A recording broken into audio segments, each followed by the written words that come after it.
Welcome back to Las Vegas. It's Alex Belfield talking to some of my favourite people, and the most incredible magician here in Las Vegas at the moment is Criss Angel. How are you? It's great to see you, Alex, and I thank you so much for coming back to Believe once again. This is great. It's so nice to see you, and I tell you why I love your show. It's so polished and so quick. I won't say who, but I saw a magician yesterday, and 3 of the 10 tricks went wrong. He got everybody up on stage who didn't speak English. The thing took twice as long as it should have. It is amazing to me how magic can go so wrong, even when you know what you're doing. Well, in fairness to whatever that magician was that you winked at, and to all the magicians, you know, this is live, and honestly, things have happened in my show that, you know, the fire alarm went off in one performance. You know, the things that are out of your control, but have to do with timing or, you know, things that are uncontrollable, if you will. And that's what makes live performance so exciting and so wonderful for the public, because it really challenges myself and the other magicians and artists to really be able to adapt and take a situation that produces lemons and make lemonade from it. Having said that, though, if I'm watching a magician and it doesn't work and you don't know how to get out of it and there's no way out of it, you're going to look pretty damn stupid, aren't you? Well, I believe there's always a way out of it, and I think that really tests the skill and the wisdom of the entertainer, because even if something goes drastically wrong, you can always have the audience on your side. And I think that's the important thing. My success has come not from the illusions and demonstrations that I've done. It's come from the emotional connection that I've had with my audience worldwide. It's that connection when they care about you, they're rooting for you. So when something goes wrong, you know, they're there to support you, and they can see also how difficult, because we try to make it look easy, right? But a lot of what we do in Believe is illusions and demonstrations that you'll never see in any other show in the world, because it involves technology. It takes magic out of the box and creates the illusion without any boxes. Essentially, the proscenium, the theater, is the box. So it really relies more so in this show than any other show on split-second timing.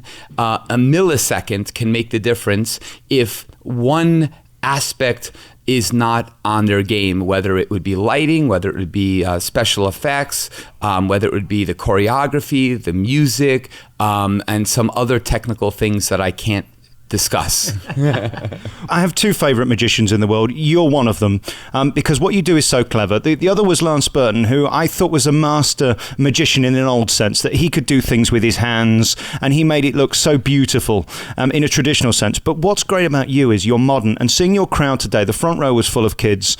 The second row had 30-year-olds. The next row had 50-year-olds. There was 90-year-olds. Then there's 30-year-olds.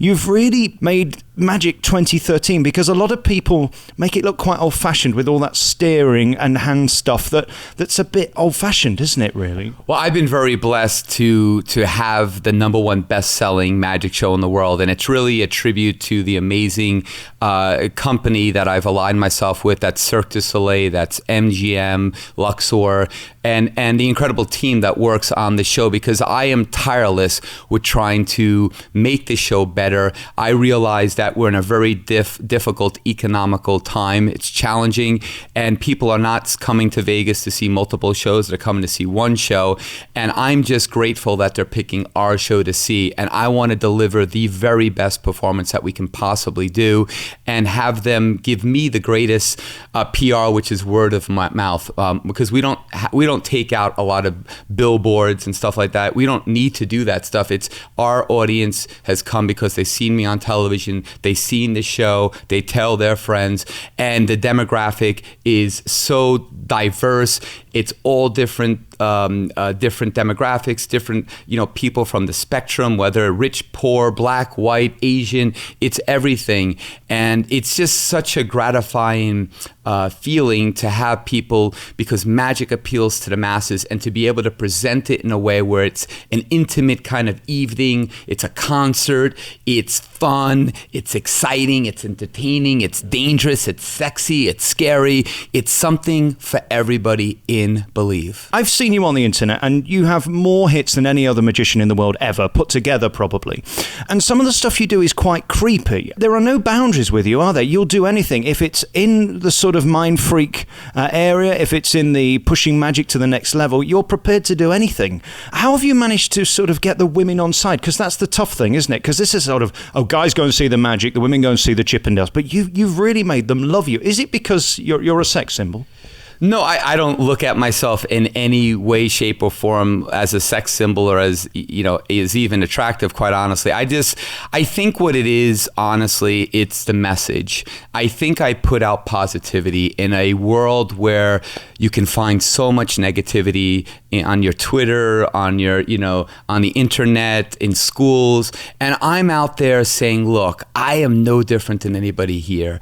I had a dream. I worked my ass off. I'm living my dream, and you can do it too. I'm not special. I worked hard.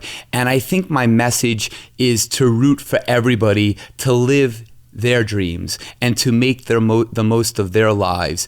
And I think that really has resonated in such a global way for me with my fans that I think, again, it's people rooting for the person that's rooting for them. So, I think people care. And it's interesting because it's about, I think the latest statistics were about 55 to 45 women versus men. So it's pretty close. But I'm so excited about so many different things that we're working on right now, which I wish I can tell you about. But there's a big announcement that will be happening this month about the future of my television career. That's all I can say. Okay, why don't you give me the exclusive? It could make me an awful lot of money. I'd love to. I'll make a deal with you as soon as I know when I can say it, because the party that's doing this with me wants to make the announcement, which I respect and understand, and they're paying a lot of money, so I got to respect them. But you've always been such a huge proponent.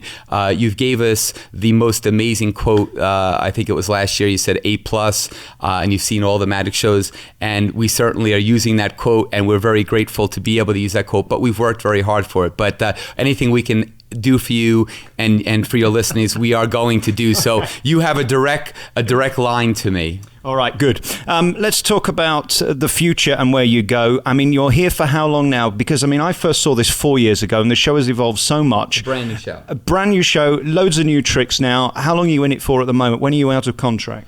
I have a 10-year deal. I just celebrated on Halloween of last year, my 4th anniversary. I got 6 more years to go. We have a 5-year option. We'll see what happens when we come to that. We'll cross that bridge. But I have 6 years left. And honestly, I'm not done with the show. I will be done with this show in about 6 months. I have new illusions going in that I've been working on, one of which for 17 years. I have a levitation that will revolutionize levitation as we know it in live performance.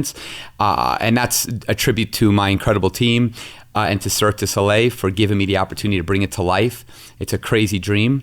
And some other illusions along with new music, bringing in a lot of dubstep and some really cool music, costuming, redoing some of the lighting. I'm always tweaking. Guy Laliberté said to me one time, a production, a show is a living organism. And it's so true.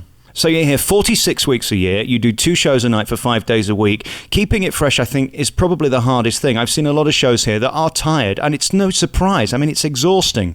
There is no Believe by Cirque du Soleil without Criss Angel, and your energy tonight, again, is just like the last time I saw it, and the time before that, and the time before that. You give 100%. Where do you get that from? Where is that belief to go on stage and give it 100%? Well, I just feel it took me, as I say in the show, which is really true, it took me 18 years to become an overnight success. This is what I dreamt about. This is what I had a burning desire to live and to breathe and to do. And so even when I'm tired or if I'm sick, I've never missed a live performance, any performance for that matter, in my career. I perform sick, I perform with a hernia, I perform with torn ligaments, I have, all sorts of medical conditions that I've performed with. I've never missed a show in my life. It's because I feel like people have paid a lot of money to come to Vegas, schedule it. They are excited about coming here. And I remember many years ago in the 90s when I came to Vegas and I was excited to see a magic show. And I won't say what magic show it is, and I won't even give you the wink, but I will tell you this, that it got canceled and I was so disappointed. And I never, ever want to make anybody have that disappointment, to feel that disappointment, because I know what it's like. And as long as I can get out of bed, I will be doing the show. And when I'm on stage, I'm always giving 110% along with my incredible cast and crew. For those obsessive compulsive people listening on some digital device, you haven't got a rash and you're not having a good scratch. We've got the dogs here, just so people know, because there's been the odd strange noise that people might be wondering. Yeah, I have. I've rescued these two beautiful German shepherds. One's a Czech shepherd, the other one's an American shepherd, and they have been just wonderful. One is named Chiclet, and the other one is named Oso. So in Spanish, it means gummy bear. It wasn't anything planned. It was the names that Oso. When I got Oso, that was his name. I didn't want to change it. And then Chiclet's real name was Piglet, which I hated, and so I named it Chiclet because it was my first dog when I was a little kid. So there you have it. So I love animals. They bring me so much joy, and I would encourage, everybody that's listening to this to get your dog spayed and neutered, or if you want an animal, if you want joy in your life and you can afford to do it, don't go to like a local shelter. Chiclet was going to be destroyed in 2 days, and I'm so happy that we were able to save her. She is an amazing dog. There's so many amazing animals out there that need great homes, and you don't have to spend money. You can save a life. And it's great that you've got them here with you, because this is your family, isn't it? I mean, you're probably spending longer here than you are at home. Yeah, I don't have children. These are my children, and they go with me everywhere. So so my animals go with me every day, everywhere I go, and I do spend a tremendous time here at the theater, and anywhere I go, they're with me. It makes me feel kind of at ease, and it just kind of feels like home. I want to talk